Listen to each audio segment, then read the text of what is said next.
دوای 16 تشرینی یەکەم و گۆڕانکاریە سیاسیەکان کە دروست بوو بە تایبەتی لە ناوچەدا بڕێنراوەکان لە ئێستادا عەرەبە ڕەسەنەکانی نیشتەجێی سنووری خانەقین ئاماژە بۆ دەکەن لە ڕابردوودا ڕەوشی ئەمنیان جێگیر و سەقامگیر بووە ئەمیش بۆ هەوڵی هێزەکانی پێشمەرگە و ئاسایش دەگەڕێننەوە داواش دەکەن لە هێزە ئەمنیەکانی حکومەتی فیدرالی باوبەشی کار بکەن بۆ پاراستنی ئەمنیەتی ناوچەکە بۆی ڕەوشەکە بگەڕێتەوە باری ئاسایی خۆی.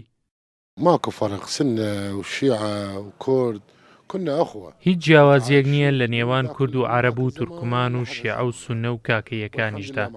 لە ڕابردوودا ئارام و سەقامگیر بووین. هیچ کێشەیەک لەم سنوورەدا نەبووە.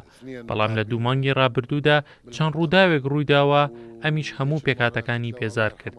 بۆیە دەبێت لایەنەکان هەماهەنگ بن لەگەڵ ئاسایش و پێشمەرگەدا چونکە ئەوان سەلماندیان کە خەمخۆری هەموو پێکاتەکان بوون بەبێ جیاوازیکردن.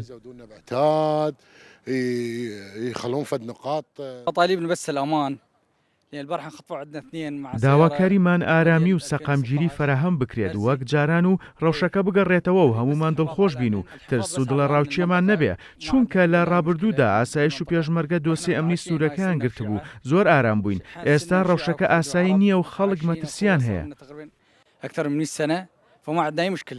تعودنا من هذه الفترة كل هاي طيلة الفترة تعودنا على الأجهزة الأمنية الكردية. لە چەند ساڵی ڕابردوو پێکاتەکانی ناوچە دابڕێنراوەکان ڕاهاتبوون بە هێزە ئەمنیەکان بیان پارێزێکە لە 100% ڕەوشەکان کۆنتڕۆل کردبوو. لە ئێستادا ئەوەی داوای دەکەین لەم ناوچانە هێزێکی ئەمنی هاوبەش لە هێزەکانی پێشمەرگە و ئاسایش و هێزە عێراقیەکان دروست بکرێت چونکە لەم دوو مانگەدا هێزەکانی عێراق سەرکەوتوو نەبوون لە پاراستنی ئەمنیەتی ناوچەکە بەتایبەت لە پاش 16 تشرینی یەکەم. خەڵک داوای خزمەتگوزاری ناکات داوای ئارامی و سەقامگیری دەکات. لە دوو مانگی ڕابردوودا چەند حاڵەتێکی کوشتن و ڕفاندنی هاوڵاتیان لە خانەقین ڕوویدا بۆ هۆی دروستبوونی مەترسی و دڵەڕاوکیە لە نێو دانیشتوانی شارەکە.